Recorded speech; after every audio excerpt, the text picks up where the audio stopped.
actually from Dublin, so I'm from Ireland, but I live in Detroit for my sins.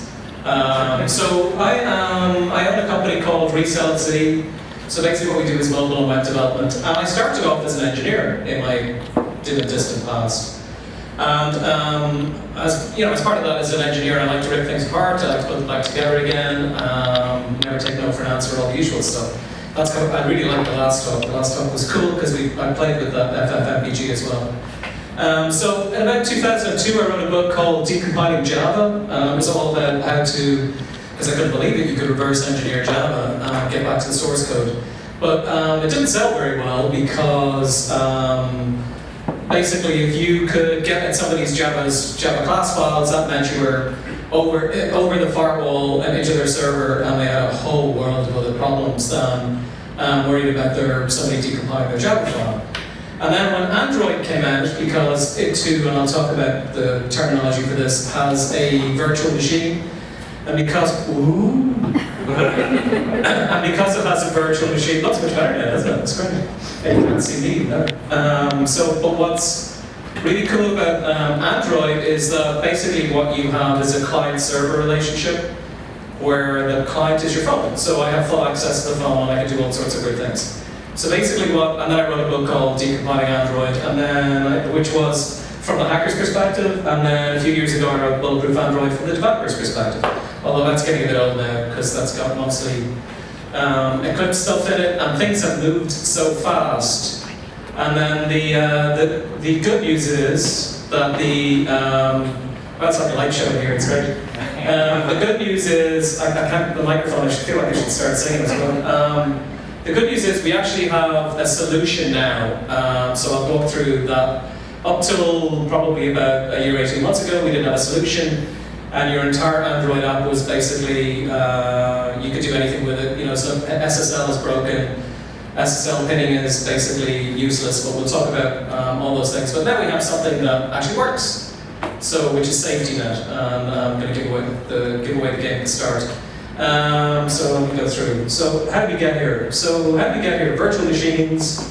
So it's based on a virtual machine. So Java, as most people probably know, has got the DVM. Yes, the Dalvik virtual machine. Do you know? Are you interested in low-level stuff at all? Probably not. Okay, so what happens? I'll show you what happens when you compile the code. It's kind of a two-stage process. You have static information. So there's two ways of attacking your APK. Basically, you have the static information, which is the APK itself. So I can download the APK. It's a zip file, I can unzip it, I can decompile it. It's got a classes.dex file, which I can attack. And then I can see if there's any keys in there, if there's any information in there that I want to get after.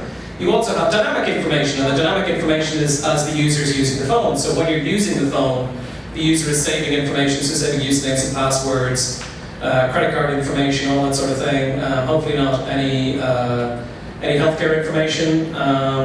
So that's the dynamic information. So that's the thing that's stored in the shared preferences typically, or SQLite databases within the shared preferences. So really that's what we're after. So there's two things that we're going after as a hacker. One is the static information, and the other is dynamic information. So what I'm going to do is I'm going to talk about how we've done hundreds of audits, and how we've basically come to the conclusion of what the best way to protect our apps. So really that's what we're trying to do. Lessons learned and all that sort of stuff. So a few years ago when I wrote Decompiling Android, this was the way things work. So basically it still works the same way at the top. So you have your Java file, which is going to go to Java C, is going to compile it to a Java class file. And then you have DX, which compiles it to classes.dex, and then it's all bunched together in your APK, and that's what runs your app. So then a Chinese postgrad wrote this app, which is called Dex2Jar, which is still out there. And that, he had a pretty common sense idea that he was going to take the classes.dex and push it back to a .class file. And the JD GUI is probably the one that most people would use in the Java world, but 20 years now we've been able to decompile Java class files. So Dex2Jar came out. It wasn't great because it was just done by somebody in his spare time when he was studying for his PhD, but it was pretty effective. Going the wrong way. So then probably about 2 years ago we had this thing called JAVX. So somebody brought out JAVX, which looks very like JD GUI, and that just gets you from the Dex file to the Java file. I don't know if this is going to change. I was kind of interested to see what happened with Jack and Jill. There's this whole big thing that's going on with Oracle and how they're suing Google about the use of Java. So Jack and Jill, I thought, may destroy all this, and we may have a couple of months before somebody comes out with a JAVX or a DexJar to be able to decompile it. But Jack and Jill have gone away now, so that's not going to happen. I'm wondering if Kotlin is the next thing, so there'll be a Kotlin compiler which will go directly to classes.dex. But I don't know, we'll see. Google made or Android or whatever, made that wonderful announcement that just like they did when Android Studio came out, said Eclipse will still be supported. So they said Java will still be supported. So I think that ultimately we're going to just end up writing everything in Kotlin. So I don't know how this is going to play out in the not too distant future. But for the moment, the way that you get the information is that I'm using United Airlines because they have a bug bounty and they want everybody to attack their app. So, although there's plenty of ones in here that they don't want to attack, but we'll talk about that too.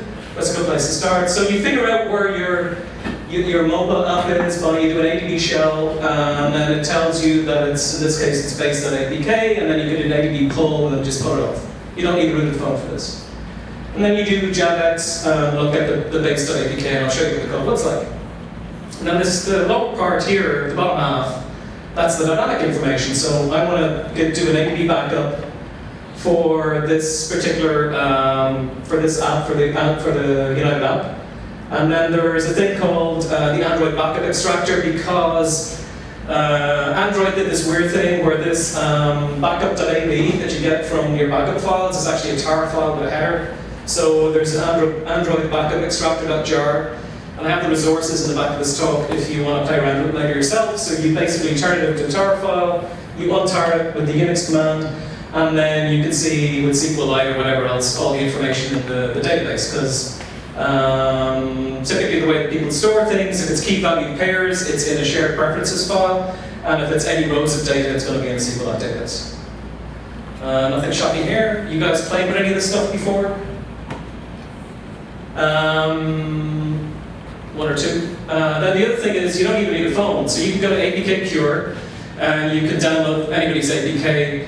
Although I think that they were restricted to paid ones, but most, if not all, APKs are out there. And the other thing as well, which is something that you need to consider, is that if you make any of the mistakes that we're going to talk about in this talk, they keep a record of all the APKs, so you can download old APKs. So if you have a key that you don't want anybody to see and you think it's going to disappear because you've uploaded something to Google Play, you got to go make sure that it's not an APK cure, because otherwise you're basically going to have to find some other strategy for making sure that your users are unvulnerable. Okay. Alright, so this is what it looks like. So this is the Android app after it's being decompiled. I'm sure it's very different now because after the Google bounties, the bug bounty's been going for 2 years at least now. This is probably really locked down and you won't be able to get much information out of it. But when the bug bounty started, you can basically see a lot of the information, you can see a lot of the files. For the recruiters out there, for people who are interviewing people, this is a great interview technique. So what you do is you ask them what apps they worked on, you go out to APK Cure, you download their APK, you get JAVX, you look at JAVX and say which part of the app did you work on, and they tell you which part of the app. Why did you use this library? Why did you use that library? It changes the whole level of conversation. So if you don't learn anything, that's actually one really good thing to take away from tonight's talk about how you should use this as an interview technique. So we've done audit reports for American Airlines, most of these are US ones. I'm sure lots of them over here too as well. The obligatory Starbucks, plenty of fish. These are the ones mostly. I think we've done quite a few other ones too as well since this. But so basically what we did was we started off doing 20 random apps. Then we did a whole bunch of dating apps because we thought it'd be a good day to release it on Valentine's Day. We had reasonable success. We've done hotels, airlines, lots of different things. A lot of people, it's getting better. It's not like it was 2 or 3 years ago, 4 years ago, where the information was basically in clear text and you can see people's passwords. Now it's getting much better. So what I'm going to do is I'm going to talk about the OWASP Top 10, which is the Open Web Application Security Project. And we'll go through the top 10 for what they recommend, how you should fix your app. And then at the end of the talk, we've got a bunch of miscellaneous stuff that I want to talk about too as well, because things have changed. The OWASP top 10 is kind of static. They do have a human edge, but there's things that have changed recently, a safety net in particular, and then there's another thing called Frida. Has anybody played with safety net at all? Yay, these two guys over here. You don't like safety net? We work at XDA developers. You work at? XDA developers. Oh, you do? Oh, I need to talk to you guys. Wow, I need to talk to you guys. So you don't like safety net at all, do you? No. No more rooted phones. No, you can get around it. Well, yeah, but it's a bit like an arms race now. That's the way it seems to be playing out. But for the newbies, I think it's kind of better. Okay, so we'll talk about that, and then we'll talk about there's some other things that have come out, like Frida, which I really like. You guys playing with Frida? Which is a way to just do some injection into your app to basically loosen all of the things that you thought were put together. So basically, you just do some injection, which will allow you to own the APK. So this is basically what it's starting into. It's starting into an arms race about how you can do things that will be that will protect your app and what things other people are bringing out that's going to attack your app. But I do like safety net. I think safety net's cool. Okay, so the OWASP top 10. I'm going to go through them one by one. I'm going to go through them whatever. So basically, what we're trying to do is we're going to identify the problem. We're going to say what the problem is for each of the top 10. We're going to show a real-world example, and we're going to fix it. And we'll go through each of the top 10s, and then we'll figure out what's left over after that. So there's a couple of tools that people use: Burp Suite, Charles Proxy. OWASP have some pretty good things where they give you all these apps that you are really badly coded apps, so you can see what not to do. So in this example here, we have weak server-side control. So it's the Herd Financial is the app that I'm using. I'm looking at this with this Burp Suite. Basically what I'm going to do is I'm going to just change what the account number is to see if I can gain access to somebody else's account. So when I do get HTTP, if I use Postman or something else to attack it, and then I just do, I can see that my balance is 0 because I'm a poor student, and then I go, okay, well let's see if I can just change the number, and I see if I can get in here and change this, and say, okay, checking balance is 947, so now I can see other people's information that I shouldn't need to. Now you'd say, well that would never happen in the real world, will it? So this comes from Under Armour, and Under Armour basically were trying to be a social media app at one stage. I don't know if they're still doing it, and what we did was we always have 3 or 4 interns each summer, sometimes during the winter, and it's great to figure out how their mind thinks because you get them to play with these things and say, go figure out the OWASP top 10. And one of them basically decided to hack the Under Armour app, where he shouldn't have done it. Usually what you do is when you're trying to attack these things, is that you've got to prove that you can do it, but you don't necessarily do it. You certainly don't take over somebody else's account. So this one, he's doing Detroit what, and then this person's going, hey, I never said that. So basically what we did was we just changed whatever the account number was, just by attacking the API, and changing the JSON and then just returning it, and that gives you control over somebody else's account. Okay, so what do you do to fix that? Well, you use a GUID, so you use a longer GUID that maps to an ID, and remember that REST verbs are easy to guess. There's an OWASP web client top 10 that I would recommend taking a look at, because that will run through all the things that you need to look at, just for this weak server-side controls. And then the other thing that you got to remember is don't trust the client verify, so just because the user is logged in the client, don't assume that he's really logged in, he or she are really logged in. You got to make sure that you verify that they're not, that you have some sort of secondary login mechanism to make sure that if they change the API to a different role, that you're making sure that they are the person that they're supposed to be. Okay, so the next one is insecure data storage. I need to get a trigger for this. So usually when I see remember me in an app, I go, bingo, here we go. So somebody's put some information in the shared preferences. So in this case, this is the GoDroid app. The previous one was Herd Financial. So if, typically, with this one, what they're doing is it's in clear text, which we don't get to see too much these days. So it's just got a username and password that's in clear text. So what you do when your ADB pull is you pull this information off, and then you just unzip it, and then there's a shared preferences file called something.xml, which will show you what the username and password is. one of my favorite ones when we had a look at Facebook. So I was really surprised. And I asked the Facebook folks this because Facebook has a bounty. So basically with Facebook you have all the messages, the private messages that you send are stored in a SQLite database. I don't know if this is still true, I'm sure they fixed it by now.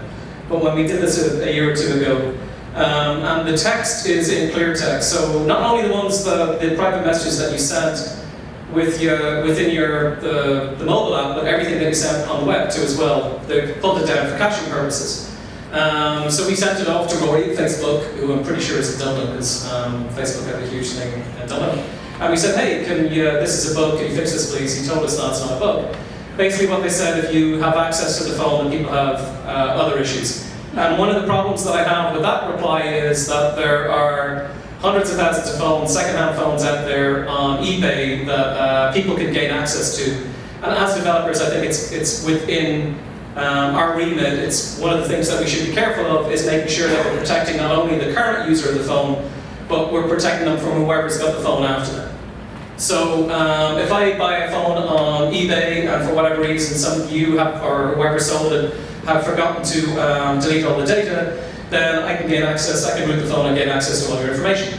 And also, this is pretty private information. Of all the things that I thought would be a bit weird to put out there on the Facebook would put out there, would be the inbox messages for your private messages. I thought that's probably the worst thing that they could do, but as I said, we didn't get any bug bounty for that, but hey, I'm not bitter. So, no caching of the passwords, social security numbers, what are they called in Canada? SANs? Okay, so use multi-factor authentication if you can, have some sort of a client-server, server-side access control. A lot of the banks will ask you to enter a 4-digit PIN or a 6-digit PIN, as well as you logging in the first time. And then I like this, sensitive data should be encrypted, and very sensitive data should be stored in the server. So you really shouldn't put anything that's sensitive on the phone at all, because sooner or later somebody's going to get it. So insufficient transport layer protection. So does anybody know, well you may or may not know, do you believe that SSL is safe? No. No. Okay, so SSL is broken, it's bad. So a few years ago somebody stole, well it's probably more than a few years ago, it's probably about 10 years ago, somebody stole some root level certificates. Basically you can pretend to be anybody you want with SSL. So now, at one stage, that was there's a nice way. Bruce Schneier, who wrote Applied Cryptography, is a really nice way of putting this. So there's kind of a spectrum about how these attacks work. At this end of the spectrum, it's like your little kid brother, if they can do it, the script kiddies, all the way up to foreign powers. So that's the spectrum of how hard things are to do. So when the root certificates were stolen, you had to know where to look in order to gain access to create your own fake SSL certificates for other companies. But Charles Proxy, that's probably about a year or two ago again, basically what they did is they made it really easy. So they shifted the whole spectrum towards the script kiddies now, so it makes it really easy for somebody to install Charles Proxy, root your phone, and then gain access to all the SSL traffic. Because typically that's what you're trying to do. So like I said earlier, we're doing the dynamic and static information, well, there's also a third part, which is what's going backwards and forwards in the network. And if you get access to that SSL traffic, then that means you're in a pretty good spot to be able to see what's going on and find if there's ways of poking. And there's always ways of poking. So some of them automated, like Burp Suite, which I showed you earlier on, does a really good job of basically running through all the IDs, all the possible IDs that you could have in an API to see if you can find anything. So we did an audit a little while ago for a company, an inventory company in a warehouse. And if we put a specific good in a specific ID in their API, it gives the entire inventory for their entire warehouse. So obviously that's something that they didn't want to have public, but you can automate a lot of this with Burp Suite. So just be careful about how you put your goods out there and make sure that, or your IDs out there, your APIs, and make sure that you know that there's nothing out there that will give people more information than they should be given. So this is from Monster, so this is monster.com, so basically I'm using, I wasn't even using the certificates, basically I'm just telling Monster that I am monster.com from the mobile app, and it's giving up the information for the username and password. Because a lot of times what people will do, especially in the early days, probably less so now, is that there were only 5 or 6 companies, top-level companies like GoDaddy and VeriSign, I thought, that would have that Android would accept as valid certificate authority. So if you had a different certificate authority from somebody who's cheaper, then your Android app wouldn't work. So in the early days, what would happen was that they wouldn't handle this SSL exception correctly, and when the exception would happen, they'd say, well, it's probably one of the cheapo SSLs, we'll just accept it. So you can use Charles Proxy to just pretend to do that. So that's what we're doing here for the monster. It's always easier for question? Yeah, sure. The check for whether the certificate is valid or not, is that application side or is that at the Android? It's application side. Okay. So basically it was a big try catch statement, and then the catch was basically saying, it would just fail and just say, oh, you may as well accept it. So the default was to accept it. And that happened in a large number of apps in the early days, less so now because basically any SSL cert would be accepted. But then we get other issues to worry about. Right. So what I'm trying to get to is, then that sounds to me like it was a programming error. It's a programming error. Okay. All of these are programming errors. Well, not all of them. Most of these are programming errors. So basically what I'm trying to do here is just tell you the stuff that we found out in the field so that maybe that you can consider it the next time you go through this.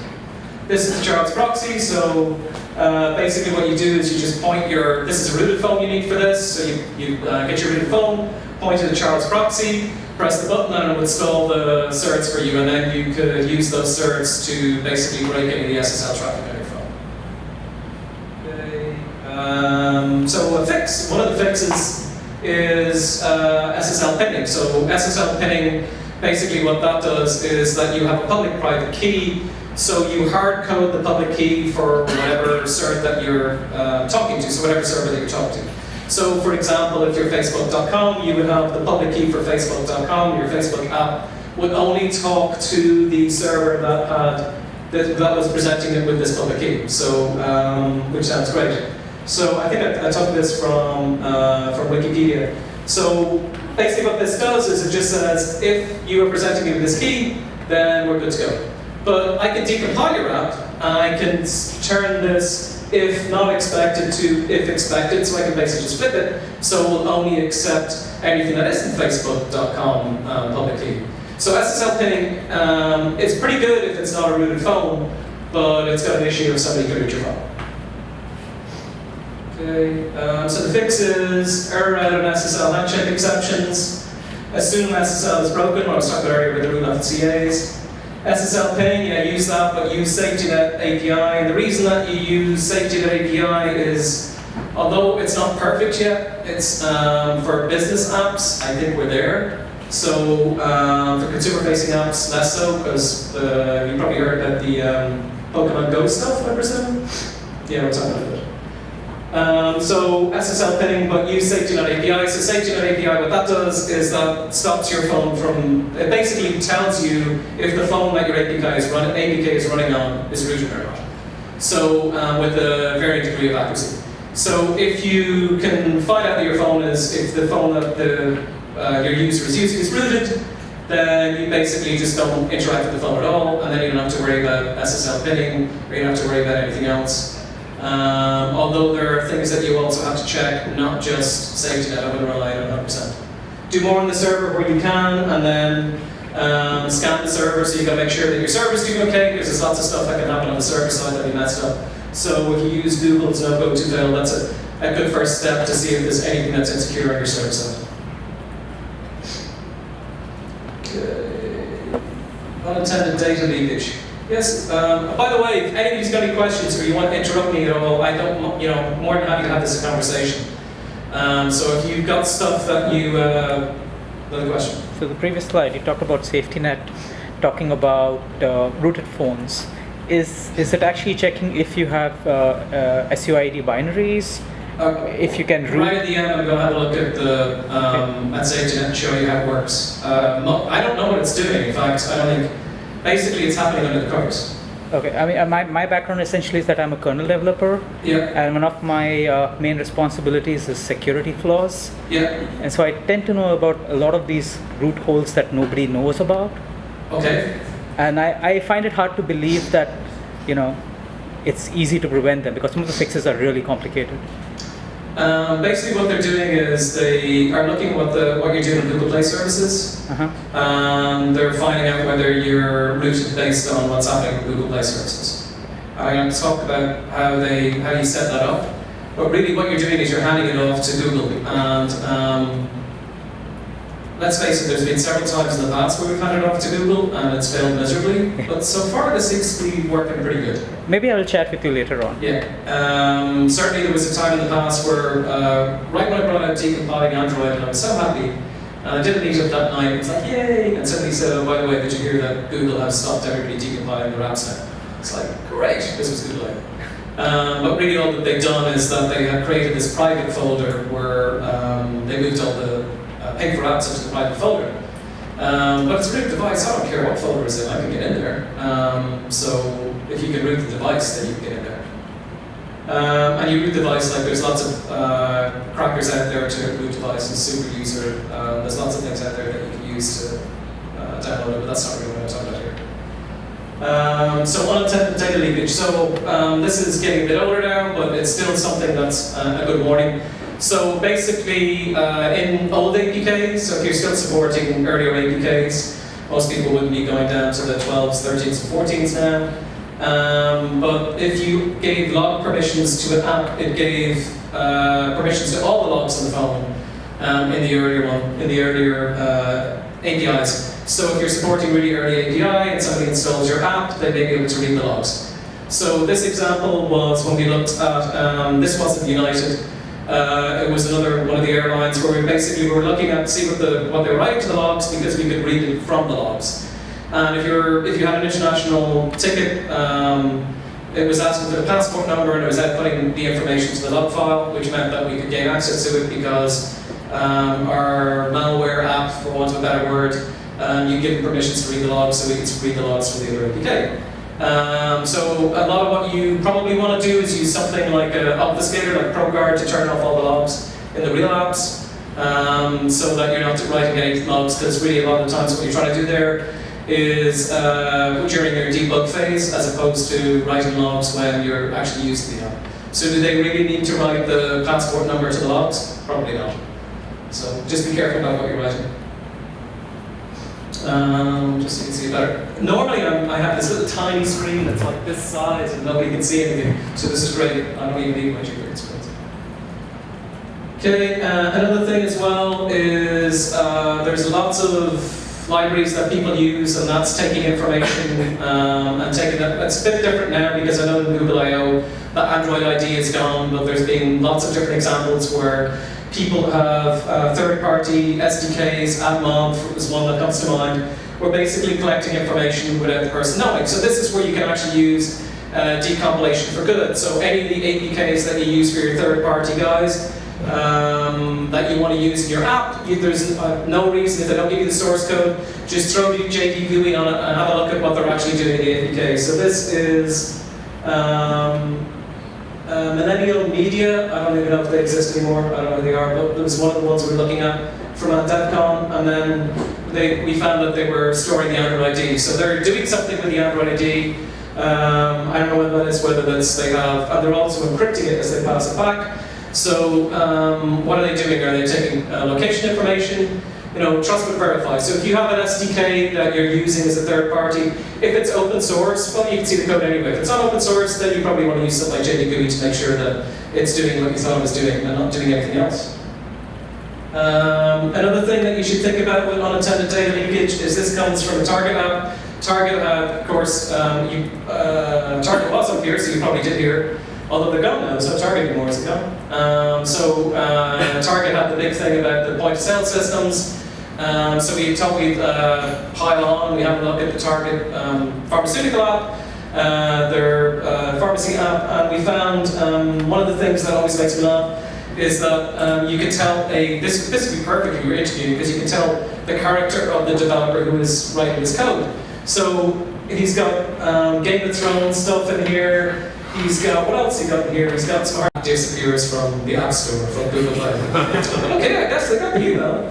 And then a couple of days later it reappears and all this is obfuscated. It's like, So another sale loss. So that's one of the reasons why we don't do that much. But that happens a lot. But just you don't need to put this information in here. You don't need to tell people what's going on.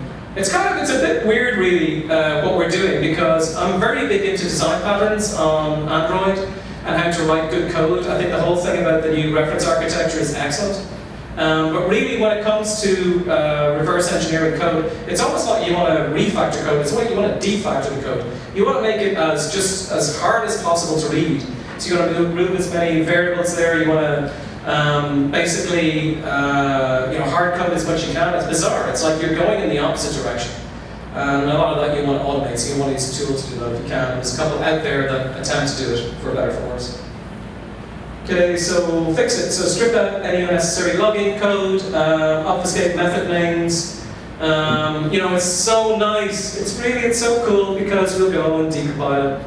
And then we'll see, there's a utils folder. No wonder it's in there. And then we have decrypt.java. Go figure. So that's what the level of what people do, because developers want to know. They want to know somebody's going to be maintaining this code later on.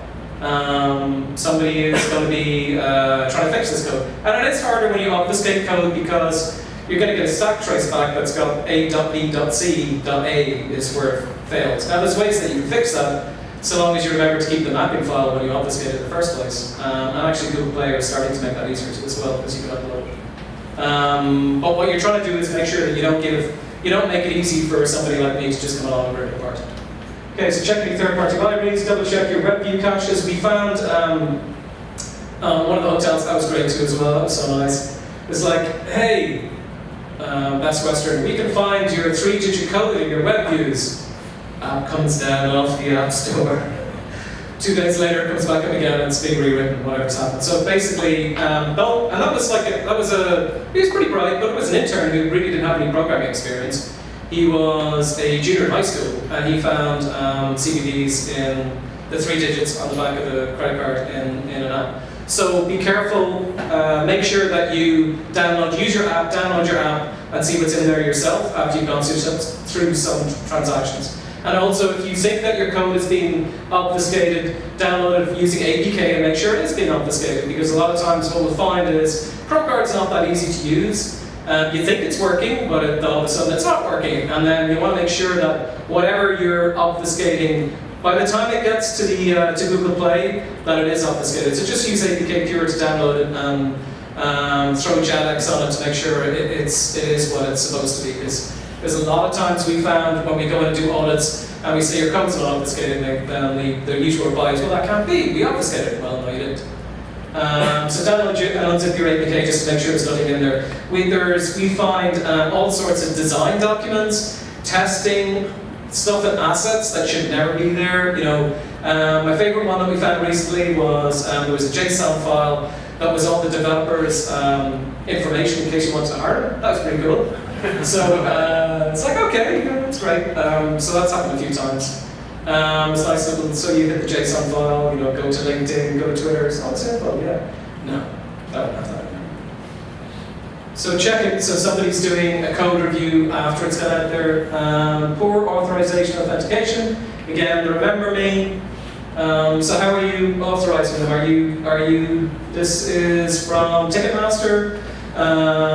So it had username and password back in the day. This is old now, it's obviously not like, none of these are like this. I do have, at the end of the talk, I have a list of gists for all the hacks that we did. It shows you in glorious detail how we did it if you want to play along. So that's out there. It was on LinkedIn, but LinkedIn kind of removed the page. So that's the first time I've actually seen a page removed in LinkedIn. Well, they did. But it's out there and it's on slides.com if you want to, slides.com/Godfrey Nolan if you want to see it too. So this is gone now, obviously they fixed it, but the first time we looked at it, because people didn't know at the time that you could download all the information from shared preferences. So then this is the first stage. So the first stage is, okay, we're going to leave it clear text. And then the second stage is, we're going to put Android backup equals to false. It's like, no, it's a rooted phone, I can get it. So okay, so the third stage, it's like the 5 stages of denial or whatever, 5 stages of grief. So the third stage is, what they'll do is they'll encrypt it. So they'll use asynchronous keys. So they'll put the key in the code, so the key's hard-coded. So then you can say, okay, well it's encrypted, but you gave it a decrypt.java, so I just decrypt it, so that's the usual one. So okay, that's great. And then the next stage after that is typically they'll have a complicated key. Because somewhere along the line, the business has got involved, and for some reason they want people to be able to use phones when there's no Wi-Fi. And that's usually, the business will say, hey, you've got to be able to use this phone in a doctor's office, and I don't care if they have Wi-Fi or not. So then the only way that you can decrypt the key is that you have to have the key hard-coded in the app. If the key's hard-coded in the app, I'm going to get the key, and I'm going to decrypt it. Starbucks had a really, really long key. So basically what they did is they used SQL ciphers. Have you used SQL cipher? So SQL cipher is a SQLite database that's encrypted. So you can't just run SQLite on the database. But somewhere there has to be a key to decrypt it when it's being running.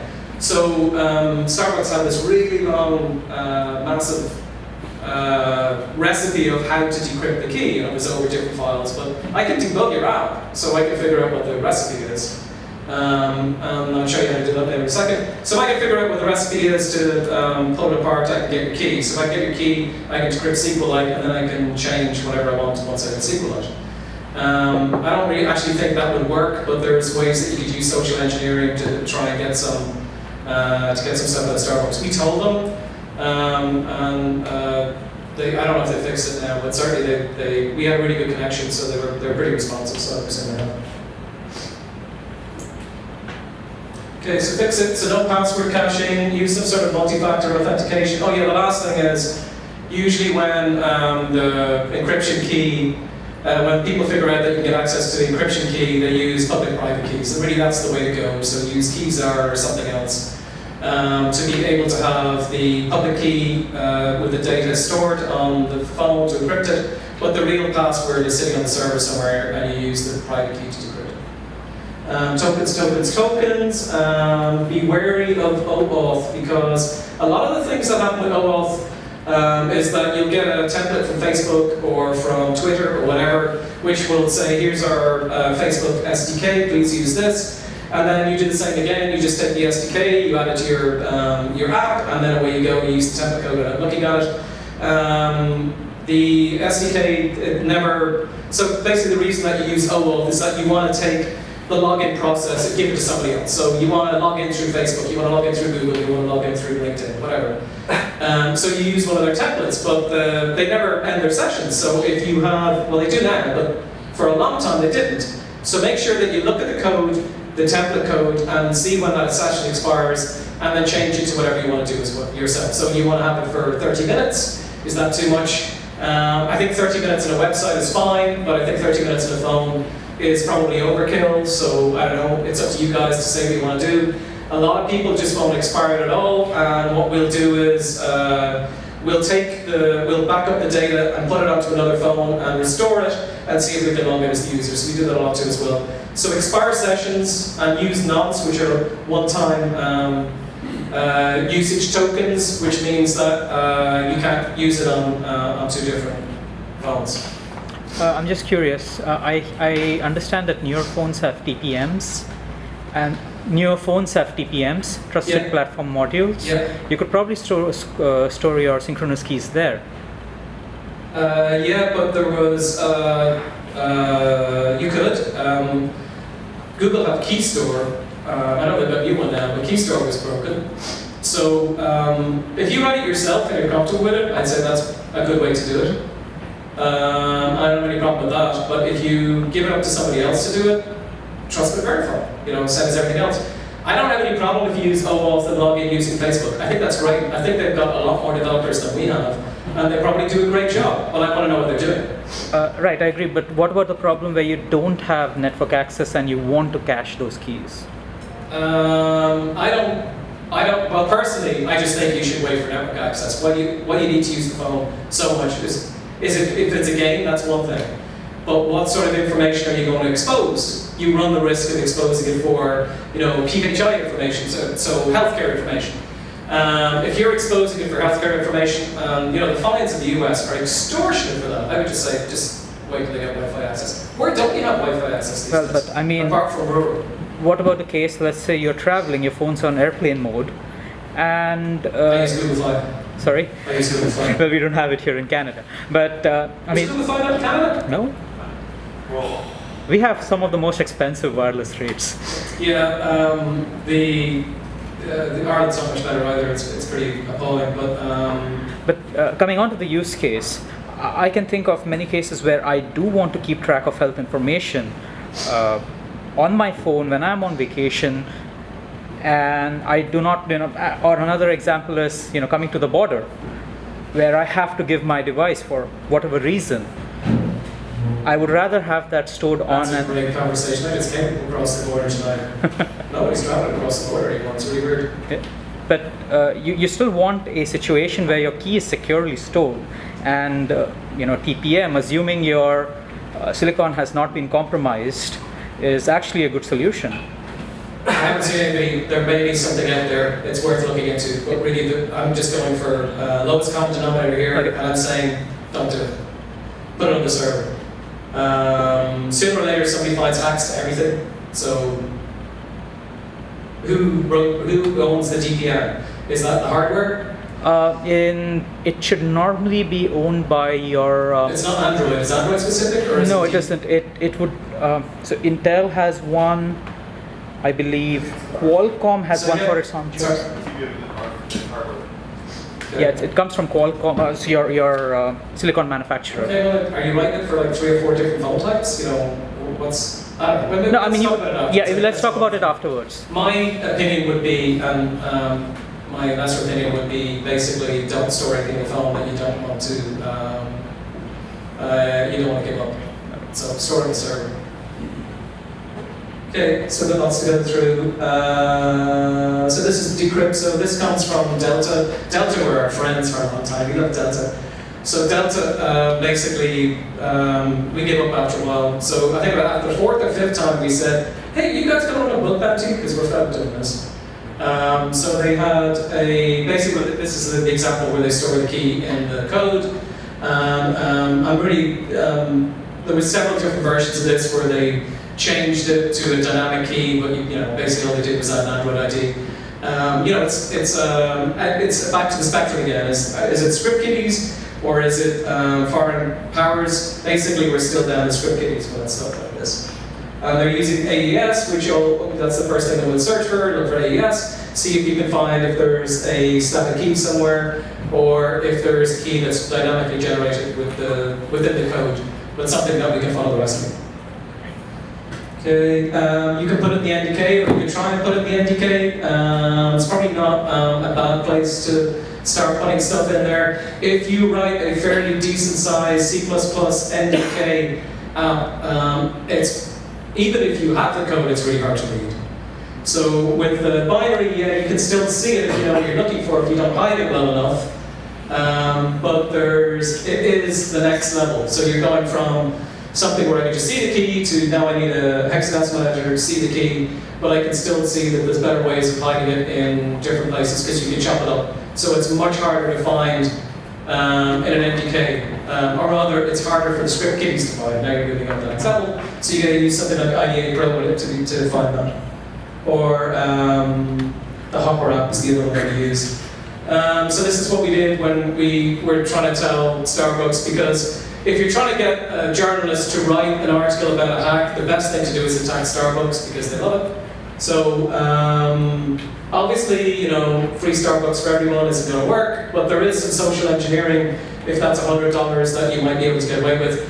Starbucks basically told us that there's a reconciliation check on the back end which would allow us to get away with that. But I'm pretty sure that if you went into the shop and said, hey, it shows it $100 on my phone, and you'd probably be able to social engineer your way into getting the coffee. But not worth going to jail for, obviously.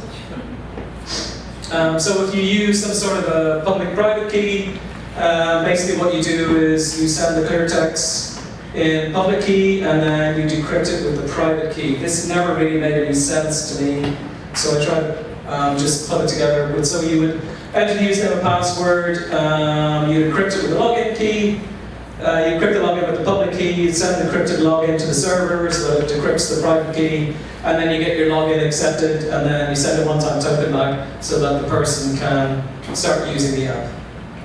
So at no stage other than when the person enters the data is the password available, other than the comparison that's happening on the server side. So use asymmetric encryption, public-private, encrypt your databases. Android key store is broken, now they have the smart lock or whatever it is, haven't played around with that much yet. Trust but verify. So if there are, key store we thought was going to be something really cool. We thought that key store would be a good way of encrypting databases, encrypting keys, passwords, whatever information you wanted. But it didn't really take that long for somebody to come and find a way around it, and it wasn't really that hard to find a way around it. The paper that shows how to get into key store is in the resources at the end if you want to take a look at it. Okay, if you use web views, don't forget that there's some stuff in there where you can use some sort of SQL injection. You can do your little buggy tables or whatever you want to do if you're using web views, so be careful. So basically what you're doing there is you're allowing somebody to say select star for login where username equals this or 1 equals 1, which is always true. So that gives potentially access to the backend. So if you use parameterized queries, you can stop that. So in your Java, use parameterized queries. I know that there was something in one of the talks I saw about Room, about SQL injection with Room too as well. So just make sure that you're using parameters so that it never gets to the stage where you get the long select statement and 1 equals 1. I'm not a huge fan of using web views at all. I like to see our JavaScript enabled turn to false.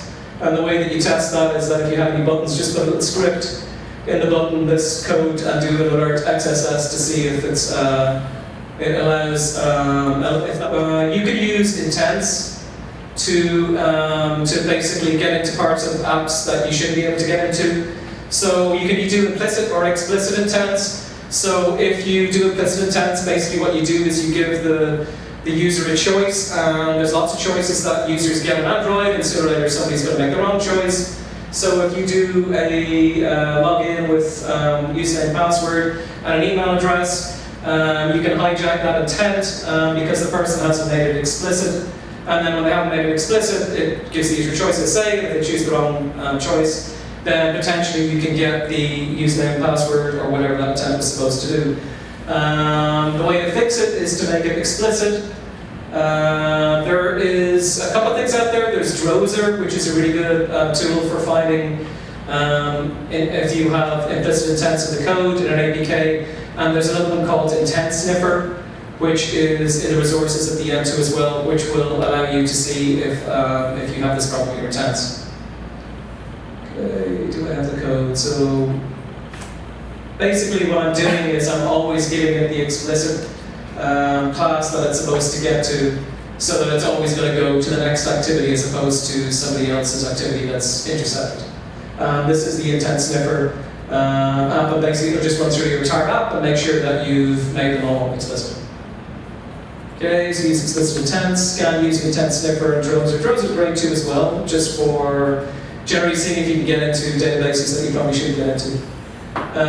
Improper session handling, we talked a little bit about this earlier. So is the device permanently authorized? So basically in this case this was one of the Google apps, sample apps from back in the day. It's basically just allowing somebody to log into the app for all time. This comes from Tumblr. We got banned from Tumblr because we're playing around with this. So basically, does anybody use Tumblr anymore, or is it kind of dead now? I don't really know. So basically what we were doing is it has an auth code which would allow us, if we took this and just basically copied the XML file onto a different phone, we could log into this information. The easiest way to do it is to just back up the phone using that ADB backup command, and then using the reverse, which is ADB restore onto a different phone. And if you can log into Tumblr or whatever your app is, I'm thinking of Tumblr, if you can log into your app because this token is not a one-time token, then you want to make sure that you change your session code so it's handling it more effectively. So expire your sessions, always try to back up to another phone, and be careful about using the auth logins from Facebook, and we did talk about that earlier, because they weren't expiring after 30 minutes, they weren't expiring at all. So lack of binary protection. So one of the things that I wanted to do was see if any of the obfuscators were actually any good. So we did a ton of phone work back in the day. So this is a SIP client that was one of the Google samples. Basically this is a voice over IP client, so you use this. So you have a user, domain, and password. So this is, it's pretty good information to have. So you want to make sure that somebody doesn't gain access to your voice over IP phone, because they can use that to make you dial out to Bermuda or whatever. So all the 1-900 numbers that will cost you a fortune. So we want to make sure, just to see just how secure this was or not. So in the next slide, what we've done is the first one here is that we just didn't put any ProGuard or anything on it. And we reversed engineered it, so we used that JADX thing that I told you before. And that's what it looks like. So it's pretty close to what the original code is. So then we use ProGuard, but because it's talking to shared preferences, ProGuard isn't obfuscating the shared preferences, so we can still see a lot of the information. And this one is DexGuard, which is the commercial version. And what they do is they basically stop you from getting access to reverse engineering the code. But you can still see some information in here too as well, because after a while, it's Mali, which is the assembler language that you have in Android. Yeah, we're kind of getting up to not the script kiddies anymore, we're kind of getting to the developers area. But you can, there's no reason why you can't. This is Android basically, so you can read this fairly easily and you can figure out what's going on. Sometimes, for some of the obfuscators, you won't get this far, but you can, a lot of the information you can always use APK tool, or you can just look at it yourself to figure out what's going on using some of the hexadecimal editors that are out there. 010 editor is a good editor out there for looking at this sort of stuff. But you're moving up towards the foreign powers now, not necessarily at this stage, but you can be if you use some of the, if you turn on the more extreme versions of obfuscation in the commercial obfuscators. There's more than this out there, so I'm just showing DexGuard, but there are other ones out there too as well. So there's Preemptive in Cleveland, they have something that will do this too as well. There's lots of open source ones that will do something more than this data obfuscation. So this is data obfuscation. This is basically changing the order of the code so that it exposes some of the flaws in Jandex or Dex2Jar, so it won't reverse engineer the code. So it's using layer obfuscation. So obfuscation helps remove useful info. Set identify enabled equals true, just even if you're trying to get rid of that Game of Thrones, Harry Potter stuff that we saw earlier. It's not a silver bullet, there are anti-ProGuard apps out there. Hackers will just move to the Smiley, which is the assembler level. You could code C++ using the NDK, it's much harder to read, but you can still disassemble C++. But you're not decompiling it, you're disassembling it. So we have some leftovers now. So we have, any questions before we move on to else? Okay, so we have Android debuggable equals true. So you can debug, if you can, I don't think any app has defeated us yet. So if you could go to APK Cure, download the app, put a little bit of code in, you have to basically disassemble it, not decompile it, put a little bit of code and then recompile it, and then you can make it, the code, not in all cases, in all cases you can make it debuggable, but in some cases you get access to the, if you're lucky you get access to the decompiled code, and then in other cases you just get access to the Smally, but the Smally is pretty easy to work with if you're quite sad and nerdy like myself. You get used to it after a while. SSL pinning, bug bounties. If you don't want to do this yourself, one of the really good ways of raising the security in your app is just to put it out there on one of the bug bounty websites. There are things that you need to be careful of when you put in bug bounty websites, and there's lessons learned on how you should do that too as well. So certain companies in the past are using it to basically block researchers. So they're using it to stop people from releasing information. So basically they say they're going to pay you tons of money, and they handcuff you to not release the information, and they never pay you money. So there's a couple of examples that happened in the past, but if you use bug bounties for good, even if you just give kudos or whatever on some of the websites, you'll still get people, as opposed to real money, you'll still get people who look at the app and find things for you. If you pay a relatively small amount of money, it's probably of the order of about 10 grand, you get to the stage where you can get pretty good information on it, certainly get you to a level where your app is in a much better state than it was before. The United Airlines that are giving out like millions of points of air miles. I'm not going to say that we have to go to that extent, but there are certainly happy mediums there where you could use bug bounties for good. Safety net, we'll talk about that a little bit, and then Frida is just, I want to put that on your radar as something that we started to use recently, which is opening up a lot of the apps for us too as well.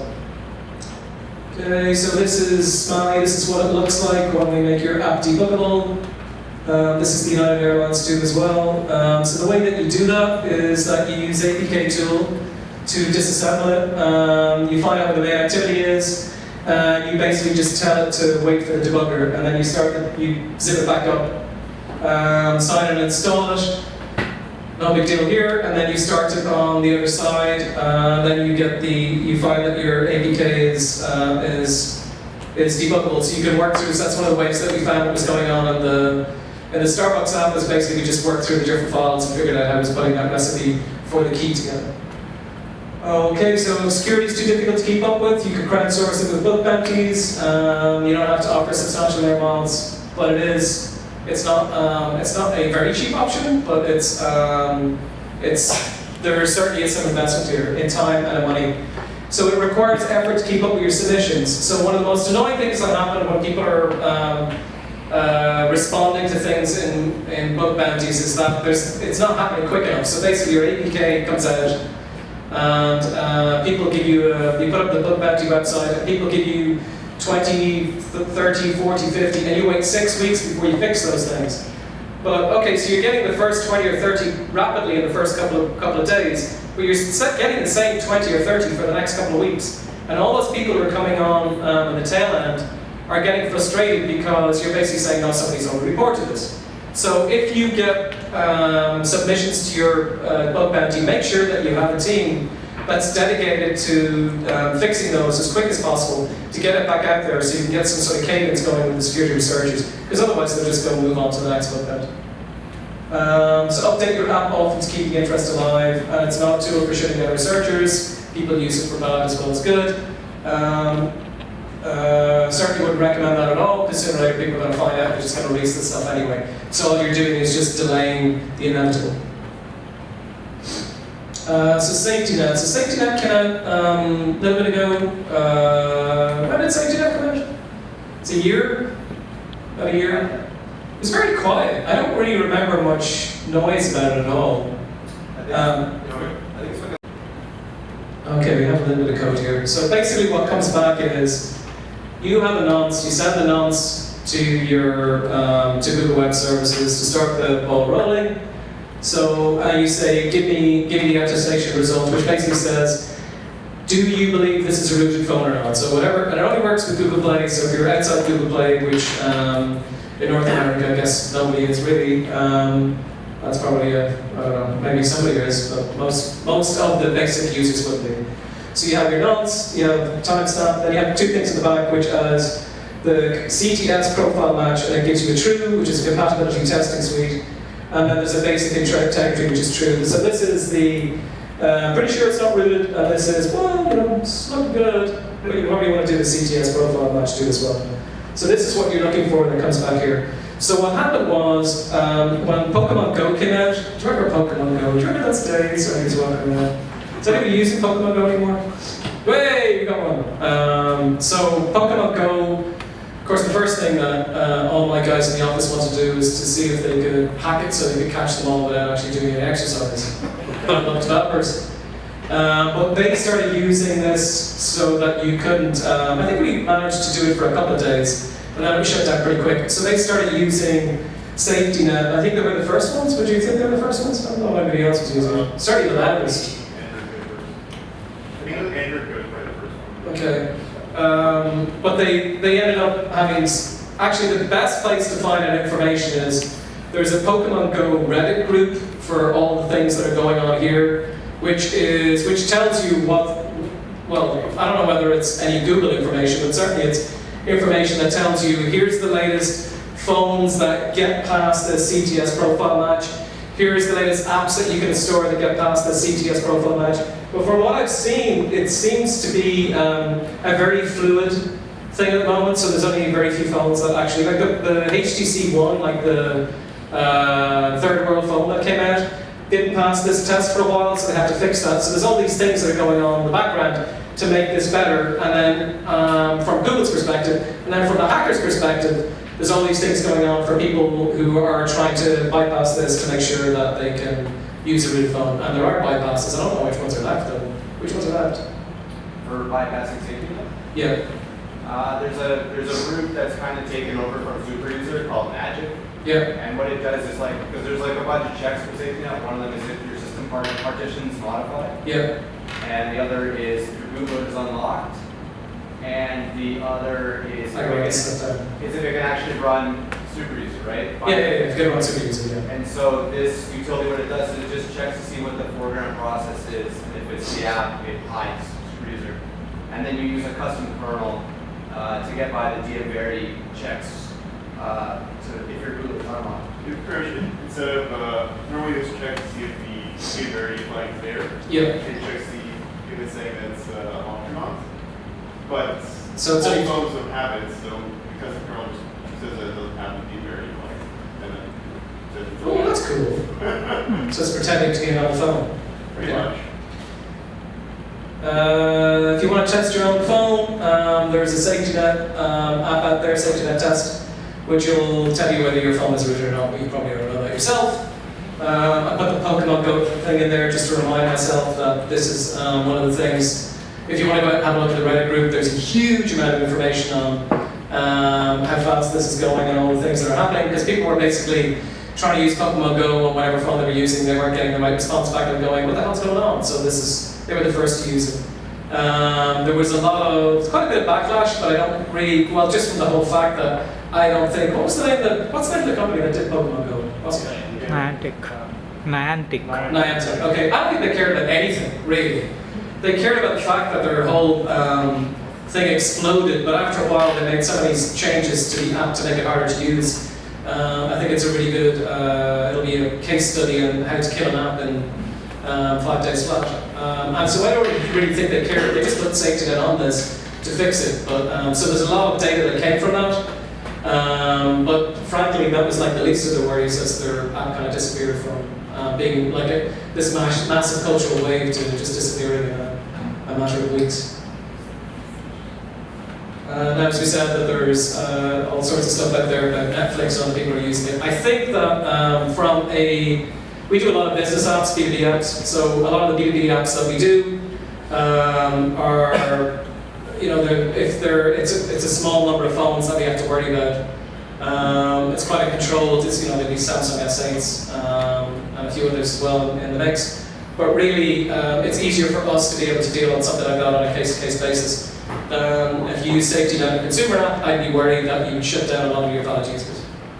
Frida is another thing that you should check out. Frida basically uses JavaScript, injects into your app, and basically allows you to do some things fairly similar to what we were doing, make the app debuggable.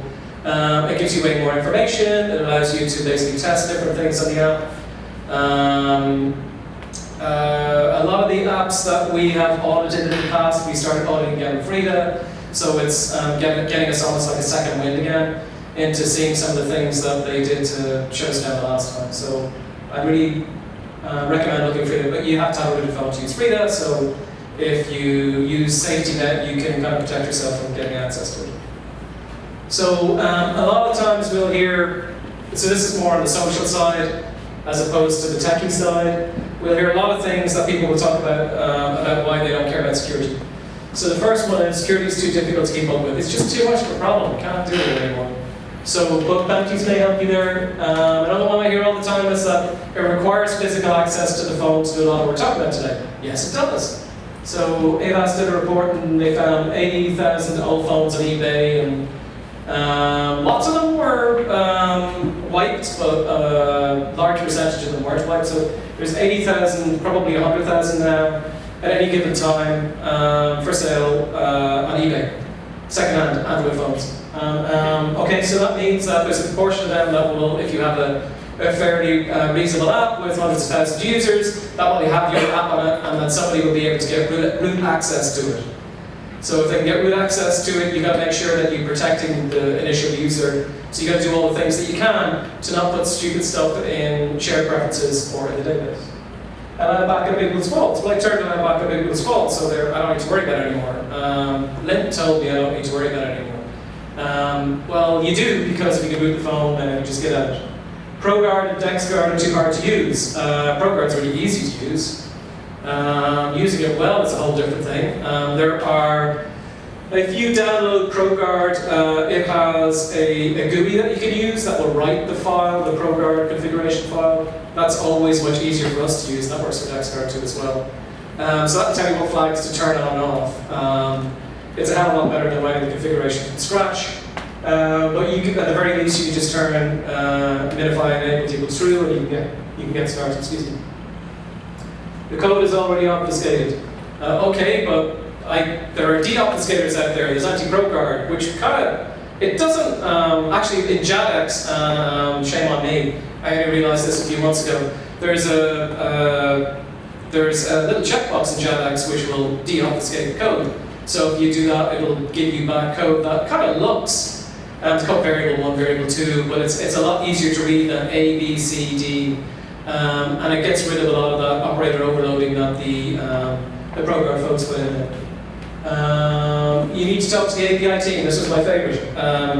So a lot of times what will happen is people will just say, it's not my problem, it's the API team's problem. So we'll find something wrong with the hack, and we'll go through and we'll hit the first one, and we won't even get past the first one. We'll find all these issues with the API.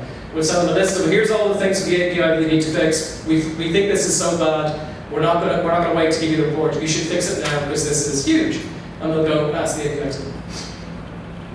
It's yours, you own it. So regardless of who finds it or where it comes from, if there's something that's wrong with your app, you need to be the person who takes that from start to finish and make sure that the app gets fixed, as opposed to just being able to kick it into touch and hand it off to somebody else.